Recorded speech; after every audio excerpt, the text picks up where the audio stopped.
2021년 365일을 다 보내고 이제 하루가 더해지면 366일째가 되는 날인데, 그런데 우리는 어제를 1월 1일로 맞이하고 새해 2022년이 시작이 되었습니다. 여러분, 세월이 그냥 흘러가지 않고 이렇게 매듭이 있어서 새로운 한 해가 시작된다는 것은 특별한 의미가 있습니다. 그래서 우리는 송구영신 예배를 드리고 또 사회에서도 새해 맞이 행사들을 합니다. 또 우리는 각자가 새해 결심을 합니다. 여러분, 사람들이 새해가 되면 어떤 결심들을 많이 할까요?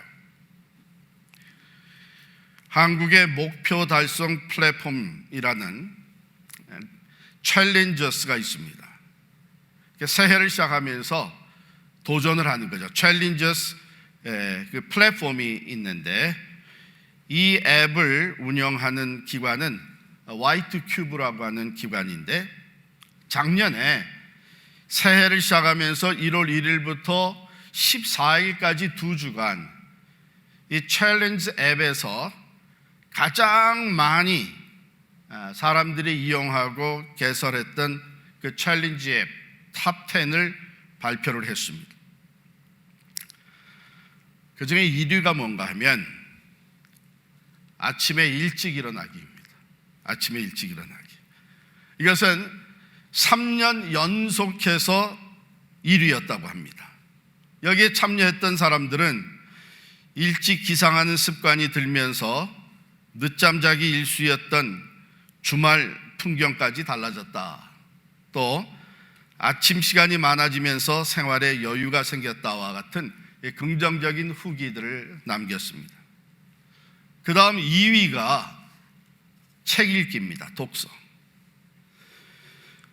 책을 갖다 놓기만 했지 읽지 않고 있었던 이 책들을 올해는 내가 열심히 읽으리라 해서 이 책 읽기도 3년 연속해서 2위를 차지를 했다고 해요. 그런데 3위는 좀 달라졌습니다.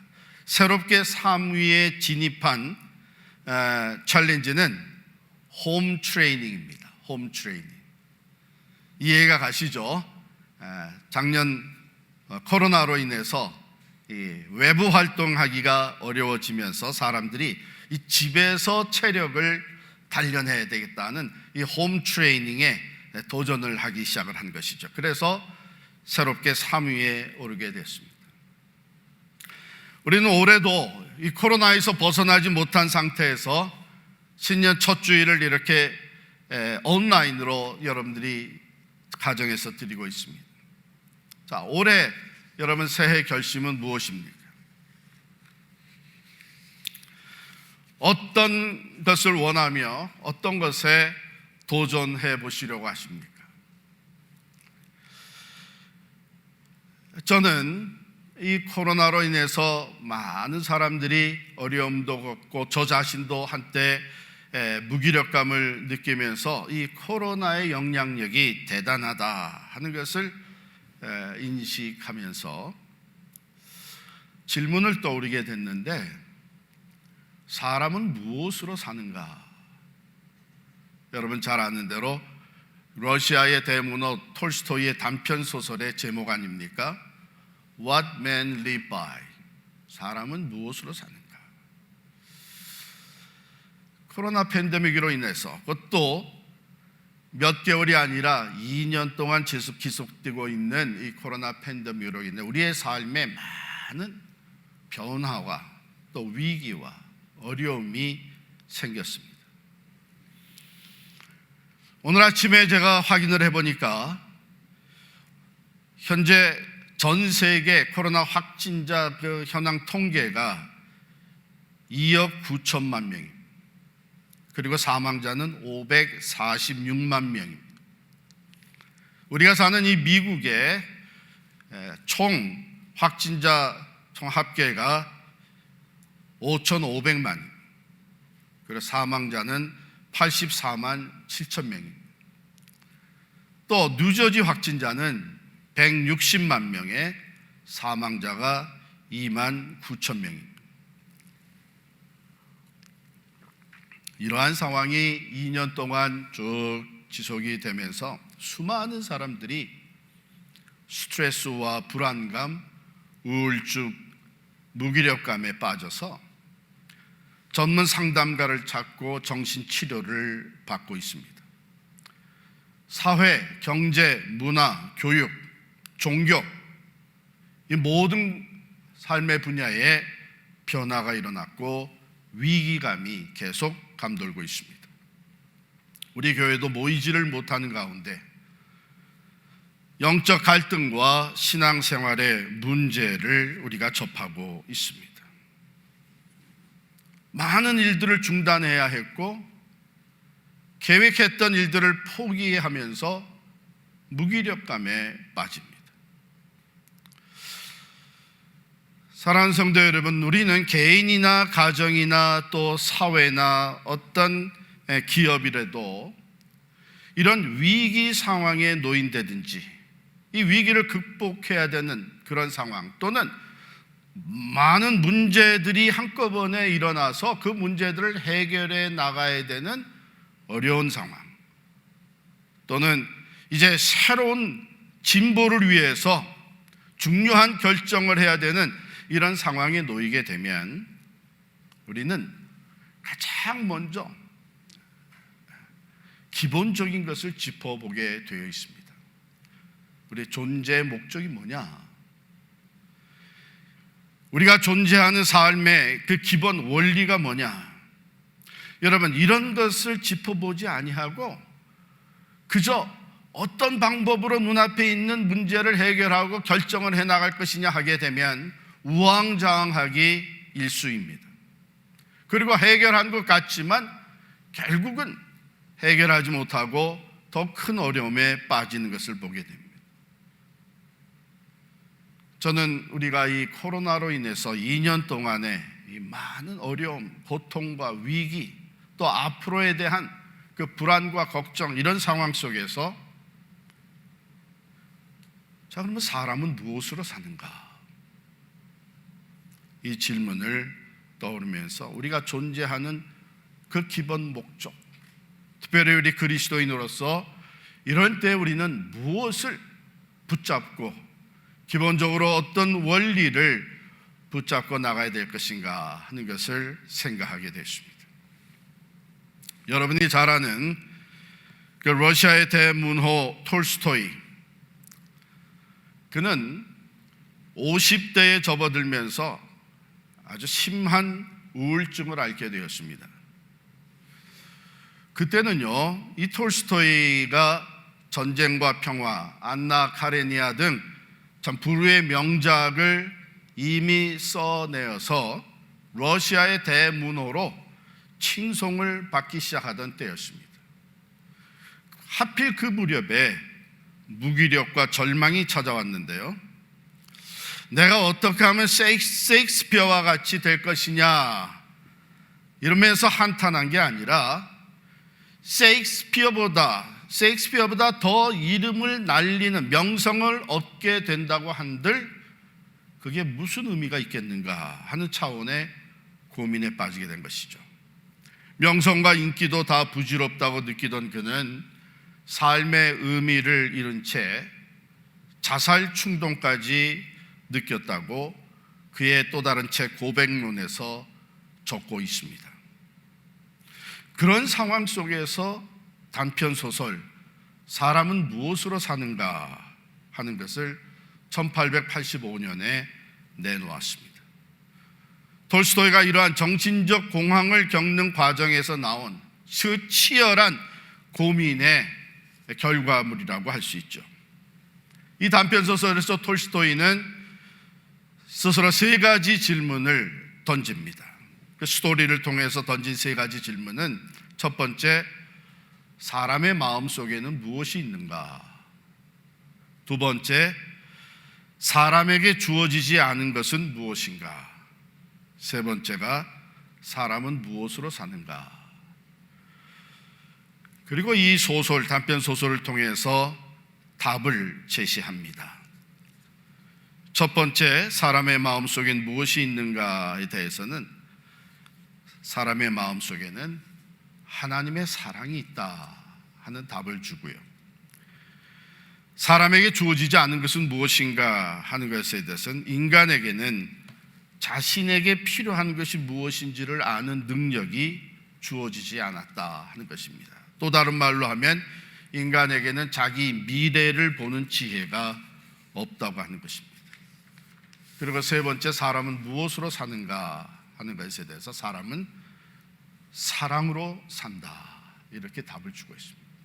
혹시 읽어보지 않으신 분들은 꼭 한번 읽으시면 좋겠어요. 특별히 이런 위기 상황을 지나가는 때에 우리에게 주는 귀한 교훈의 책입니다.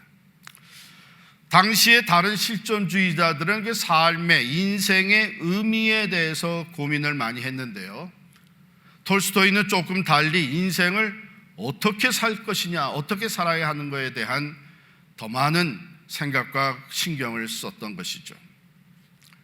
그는 자기가 이미 소유했던 기독교 신앙에서 그 답을 찾아 이 단편 소설을 통해서 제시했던 것입니다. 오늘 본문의 말씀은 우리 인간에게 주어진 위대한 계명입니다. The Great Commandment. 예수께서 이르시되 내 마음을 다하고 목숨을 다하고 뜻을 다하여 주 너의 하나님을 사랑하라 하셨으니 이것이 크고 첫째 되는 계명이요 둘째도 그와 같으니 내 이웃을 내 자신같이 사랑하라 하셨으니.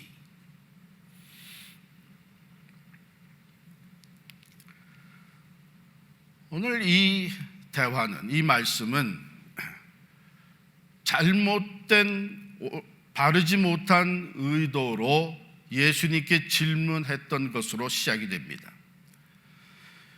34절에 보면 예수께서 사두개인들로 대답할 수 없게 하셨다 함을 바리새인들이 듣고 모였는데 그중 한 율법사가 예수를 시험하여 묻되, 예수를 시험하여 묻되, 누가요?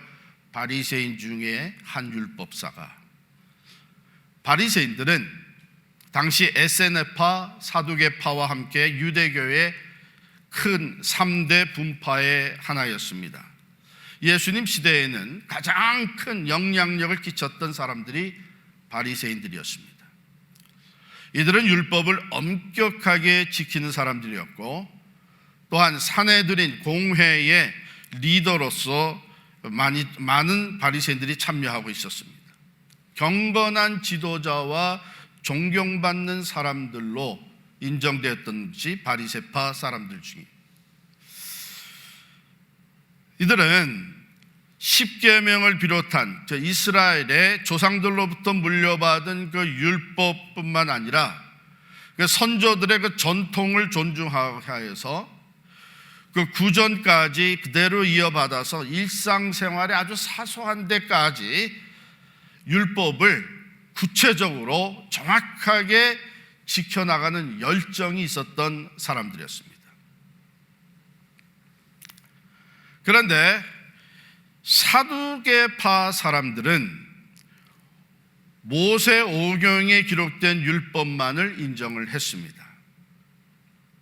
그러니까 구약의 모세 오경 외에 선지자들의 글이나 이런 데를 통해서 나타나는 하나님의 율법에 대해서는 인정을 하지 않았던 것이죠. 그러다 보니까 당연히 바리새인들과 사두개인들 사이에는 적지 않은 의견의 차이가 일어나게 되었고 그것이 종종 논쟁과 경쟁으로 번지게 되었습니다.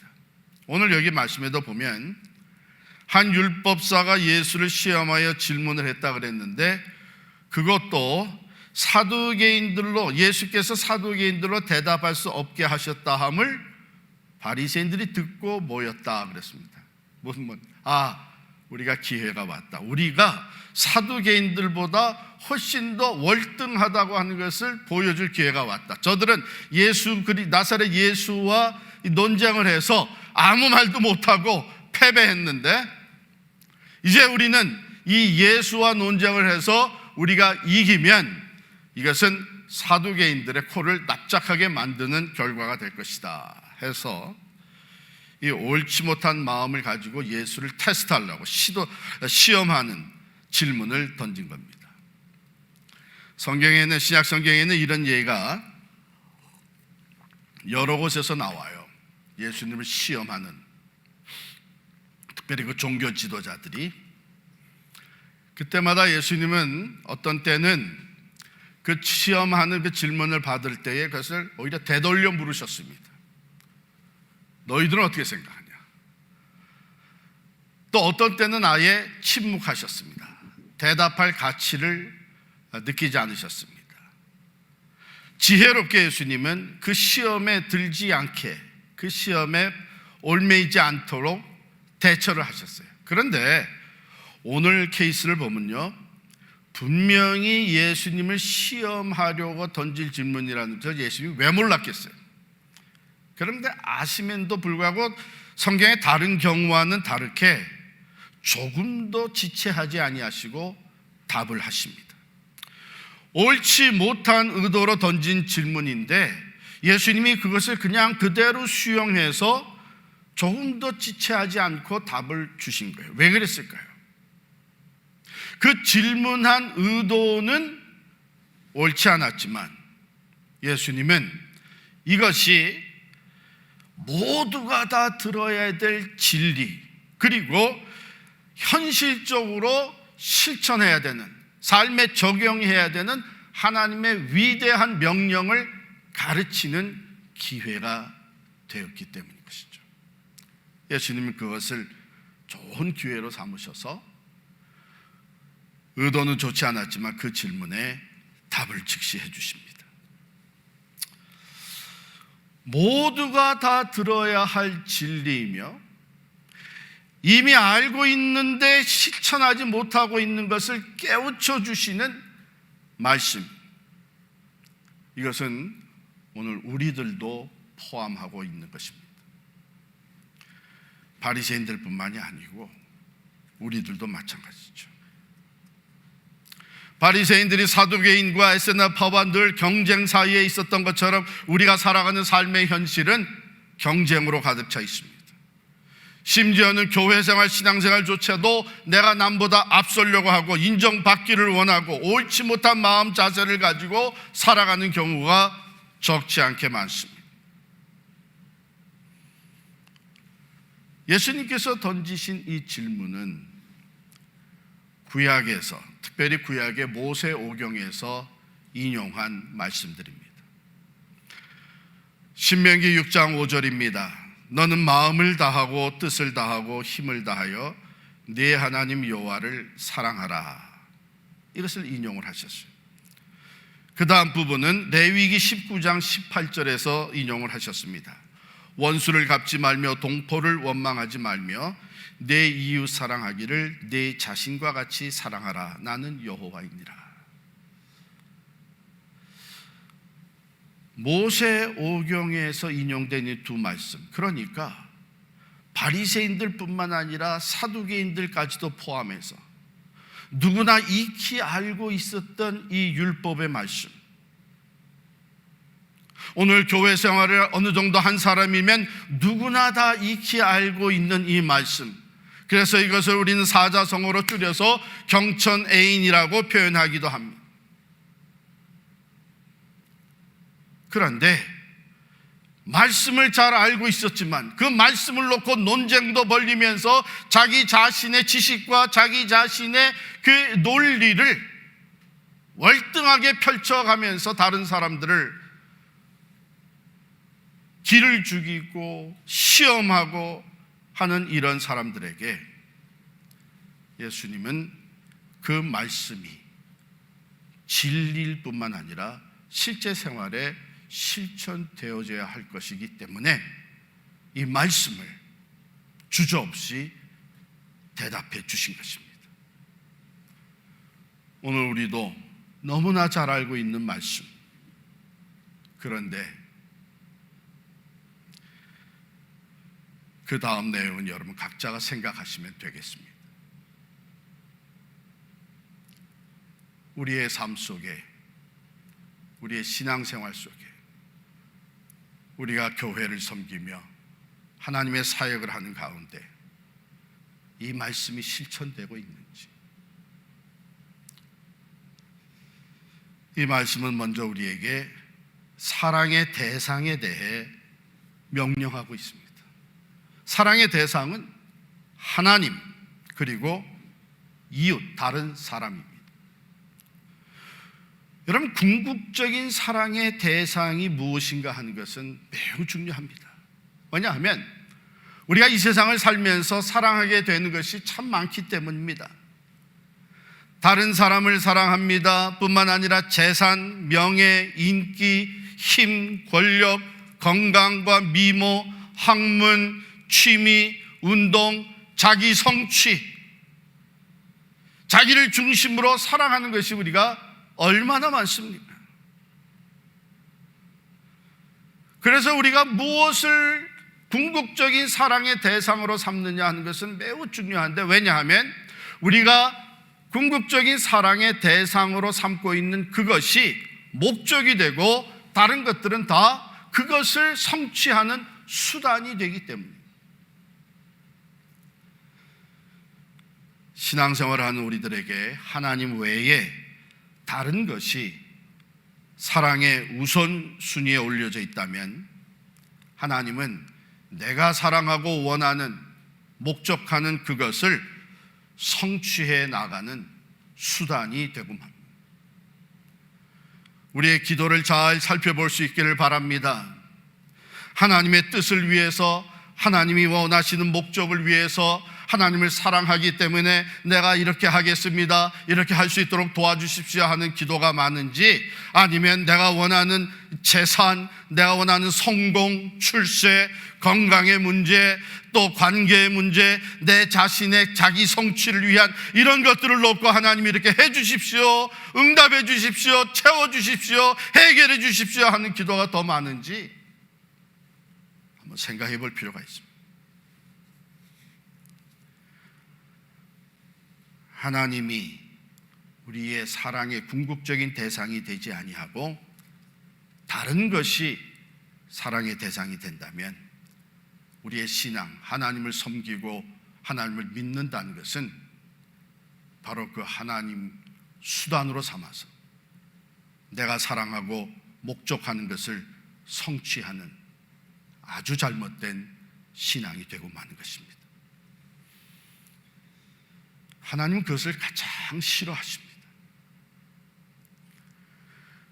조금이라도 하나님 외에 다른 것이 우리의 사랑의 대상이 된 것을 막으십니다. 그래서 오늘 말씀에 보면 내 마음을 다하고 목숨을 다하고 뜻을 다하여 내 하나님 여호와를 사랑하라고 하신 것입니다.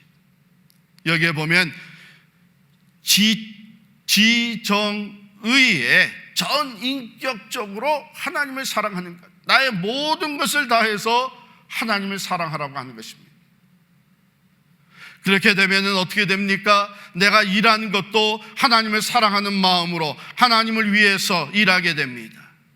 내 취미생활도 하나님을 사랑하는 마음으로, 내가 가지고 있는 재물과 재능을 사용하는 것도 하나님을 사랑하기 때문에 하나님의 원하시는 뜻과 목적을 위해서 사용하게 되는 것이죠. 여기에 특별히 뜻을 다해 하나님을 사랑하라는 말씀에는 의지적인 노력을 포함하고 있습니다. 지정의의 의의가 되겠죠. 하나님을 사랑하기 위한, 더욱더 하나님을 사랑하기 위한 의지적이고 이성적인 노력이 또한 따르는 것입니다. 우리가 다른 사람을 참 사랑하게 되면 그렇지 않습니까? 뭐든지 그 사람에 대해서 더 알기를 원하고 그 사람이 원하는 것이 무엇인지를 파악해서 그것을 어떻게 해서든지 채워주기를 원하는, 그렇기 때문에 우리가 하나님을 궁극적인 사랑의 대상으로 삼고 모든 것, 마음과 목숨과 뜻을 다해서 사랑한다고 하는 것은 하나님이 우리를 어떻게 사랑하셨는지, 하나님은 어떤 분이신지, 하나님의 뜻, 하나님의 계획, 하나님의 목적, 하나님이 원하시는 것은 무엇인지를 늘 관심을 갖고 그것을 따라서 하나님을 기쁘시게 해드리려고 하는 것이 하나님을 사랑하는 사람의 모습입니다. 그래서 말만 앵무새같이 하나님 사랑합니다 하고 그래서 마음속에는 자기의 삶의 내용은 자기가 목적하는 것들은 하나님과 상관없이 자기 중심적이라면 그것은 이율배반적인 모습이고 중심을 보시는 하나님은 그것을 다 알고 계신 것이죠. 여기 보면 다 한다, 마음을 다하고 목숨을 다하고 뜻을 다한다. 여기 다한다 하게 되면 우리는 최선을 다한다고 하는 것으로 쉽게 해석을 합니다. 그런데 거기에 또 하나의 아주 중요한 의미가 담겨져 있는데 여기 다한다고 하는 것은 나누어지지 않은 상태를 말합니다. 분리되지 않은 상태. 80%만 하나님을 사랑하고 20%는 내가 원하는 대로 하는 걸 그건 다 하는 것이 아니란 얘기죠. 다 한다고 하는 것은 조금도 나누어지지 않은 the whole thing, 모든 것, 어느 작은 부분도 나누어지지 않은 것을 얘기하는 것입니다. 내 마음이 전적으로 하나님, 내 영혼과 목숨이 전적으로 하나님을 위해서 내가 뜻하고 의지적으로 결단하는 모든 것이 전적으로 하나님을 사랑하는 이것이 하나님이 주신 명령. 그 다음에 둘째는 이웃을 자기 몸과 같이 사랑하는 것이라 그랬습니다. 하나님 사랑, 이것은 하나님을 사랑할 때 자연스럽게 따라오는 것입니다. 그렇기 때문에 마치 동전의 양면과 같은 것이죠. 요한일서 4장 20절 21절에 보면 누구든지 하나님을 사랑하노라 하고 그 형제를 미워하면 이는 거짓말하는 자니 보는 바 그 형제를 사랑하지 아니하는 자는 보지 못하는 바 하나님을 사랑할 수 없느니라. 우리가 이 계명을 주께 받았나니 하나님을 사랑하는 자는 또한 그 형제를 사랑할지니라. 하나님을 사랑한다고 하는 것, 그것은 바로 이웃을 사랑하는 것으로 나타나 보여지게 된 것이죠. 하나님을 사랑한다는 사람이 하나님의 형상대로 지음받은 다른 사람, 이웃을 사랑하지 못한다고 하는 것은 있을 수 없는 일입니다. 동전의 양면은 항상 같이 가게 돼 있는 것 같이 진정 하나님을 사랑하는 것이 이웃 사랑으로 표현되어지고요, 참된 이웃 사랑은 하나님을 사랑하는 것에서부터 비롯되어집니다. 그리고 예수님 하신 말씀이 바로 이 두 계명이 모든 율법과 선지자의 강령이니라. 온 율법과 선지자의 강령이니라 그랬어요. 이 말씀은 직역을 하게 되면 성경에, 그 당시에는 구약 성경이죠, 모든 율법과 예언자들은, 예언서든 이 두 계명에 달려있다, 이렇게 표현입니다. 이게 직역이에요. 이것을 우리가 이제 해석해 보면 무슨 뜻인가 하면 하나님을 전적으로 사랑하고 이웃을 내 몸과 같이 사랑하는 그 삶, 그 순종을 통해서 하나님이 우리에게 주신 다른 모든 계명과 또한 율법을 우리는 다 지켜 나갈 수 있게 된다, 그런 뜻입니다.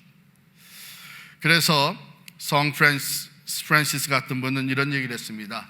하나님을 사랑하라, 그리고 모든 것을 마음 내키는 대로 해라 그랬어요. 하나님을 사랑하는 것, 여기서부터 모든 계명을 우리가 지켜나갈 수 있는 삶으로 변화되어지기 시작하는 것입니다.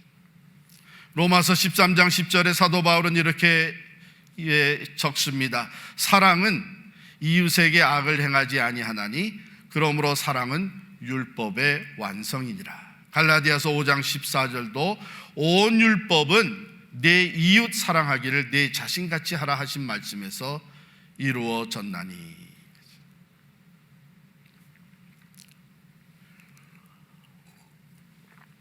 여러분, 우리가 성경에 하나님이 우리에게 주신 많은 율법, 특별히 예수님 당시에 바리새인들이 지켰던, 그래서 이 모든 율법 중에 어느 것이 제일 크냐고 했을 때 그때 그 율법 수가, 계명의 수가 613개였습니다.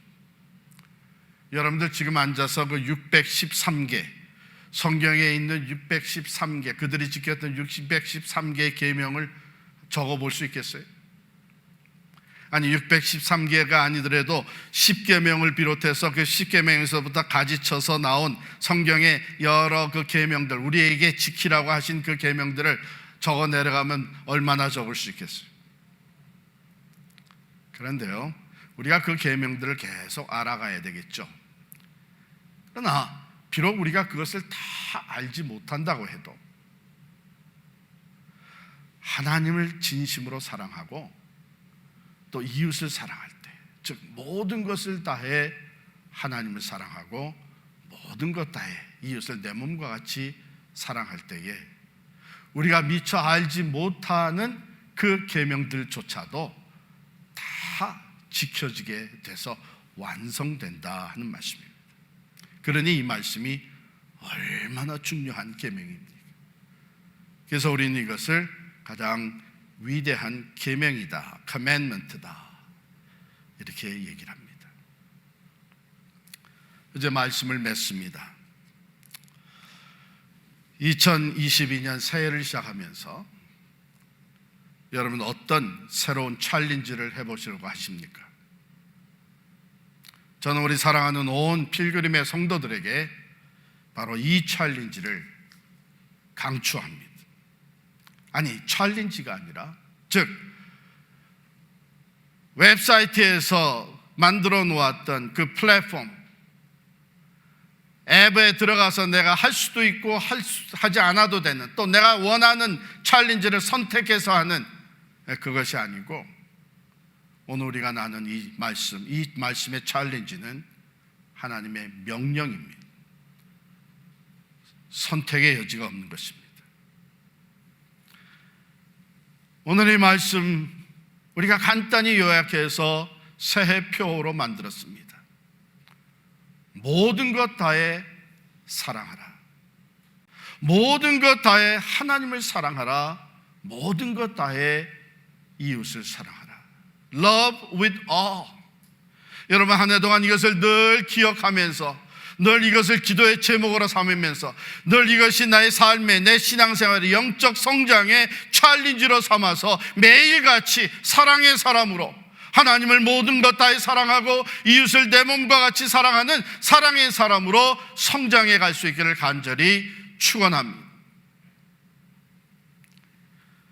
하나님의 계명은, 하나님이 우리에게 commandment, 계명을 주실 때는 우리를 종같이 부리기 위해서 하는 것이 아닙니다. 하나님의 모든 말씀, 계명들은 우리에게 은혜와 복을 주시기 위해서 주시는 말씀이에요. 자, 그러면 우리가 하나님을 진심으로 사랑하고 이웃을 내 몸과 같이 사랑할 때에 우리에게 어떤 축복이 주어지는가? 첫 번째로는요, 우리의 삶이 변합니다. 사랑이신 하나님, 그 사랑의 화신으로 이 땅에 오신 예수 그리스도의 인격을 닮아가는 변화가 우리의 삶에 일어나게 되는 거예요. 여러분과 제가 신앙생활하면서 늘 갈등하면서 노력하는 게 뭐예요? 내가 좀 변해야 될 텐데, 내가 이만큼 신앙생활했으면, 내가 이만큼 지도자로서 영향력을, 나는 좀 변해야 될 텐데 하는 이 갈등이 우리에게 얼마나 많습니다. 우리가 이 계명에 모든 것 다해 하나님을 사랑하고 이웃을 사랑하려고 발버둥치며 노력을 할 때에, 기도하며 하나님 앞에 도움을 구할 때에 바로 이 실제적인 우리의 삶의 변화, 성화의 열매가 맺어져서 그리스도의 인격을 담는 놀라운 변화가 일어나는 것입니다. 여러분, 우리가 사람끼리만 사랑을 해도 서로 닮아가요. 서로 닮아가요. 우리가 하나님을 사랑할 때에 하나님의 사랑이 우리 안에 살아 움직입니다. 역사합니다. 그것이 우리의 인격을 새롭게 만들어가는 겁니다. 두 번째, 이 말씀에 순종하며 나아갈 때에 우리가 다른 사람과 갖고 있는 이 관계에 놀라운 변화가 일어납니다. 치유와 회복이 일어납니다.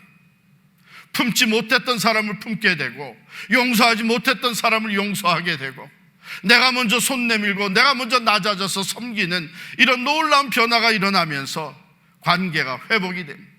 부부 사이의 관계가 회복이 됩니다. 부모와 자녀 사이의 관계가 회복이 됩니다. 나와 원수의 관계조차도 회복이 됩니다. 하나님 분명히 약속하셨습니다. 사람이 하나님을 기쁘시게 하면 그의 원수라도 그와 더불어 화목하게 하시느니라. 우리는 관계 속에서 참으로 많은 아픔과 고통을 겪으면서 살고 있지 않습니까? 특별히 코로나로 인해서 관계들이 멀어지고 사람을 오히려 경계의 대상으로 봐야 되는 이것이 모름지기 우리의 삶에 자리 잡고 있습니다. 그 외에도 가정 안에서, 일터에서, 심지어는 교회 공동체 안에서도 관계의 아픔과 상처가 적지 않게 많습니다. 이 한 해 동안 우리가 모든 것 다해 하나님을 사랑하고 이웃을 사랑하려고 노력하고 하나님께 기도할 때에 이 관계가 회복되어지는, 관계 치유가 일어나는 놀라운 축복이 함께 할 줄을 믿습니다. 세 번째, 이 말씀에 순종할 때 우리에게 주시는 은혜와 축복이 넘칩니다. 아까도 말씀드렸지만 신명기에서 인용했던 이 말씀,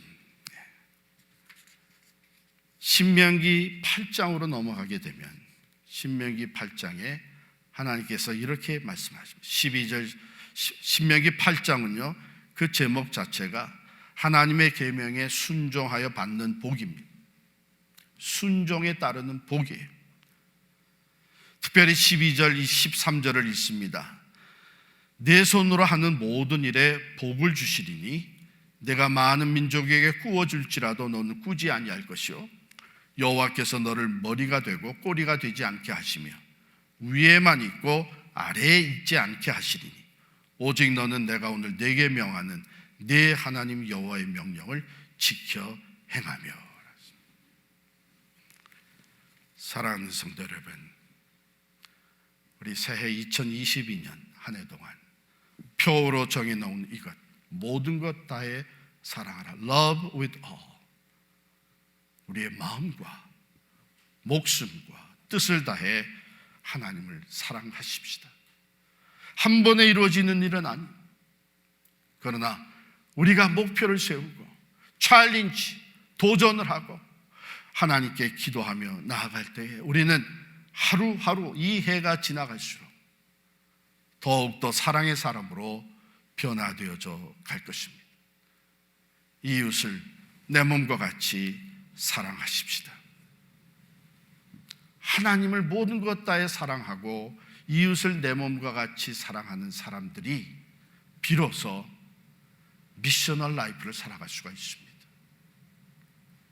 진정한 미셔널 라이프는 사랑에서 시작이 되고 사랑의 능력으로 수고를 할 수 있게 되고 그 사랑의 파워로 인해서 열매를 거둘 수 있게 되는 것입니다. 그렇습니다. 사랑이 전부입니다. 아무리 다른 것을 많이 가졌고 또 행한다고 할지라도 고린도전서 13장에 있는 말씀대로 사랑이 없으면 아무것도 아닙니다. 이 한 해 동안 모든 것 다해 하나님을 사랑하고 이웃을 사랑하는 가운데 놀라운 변화의 축복과 또 영적으로, 물질적으로 하나님이 넘치게 허락하시는 은혜와 축복이 우리 안에 충만하기를 간절히 축원합니다.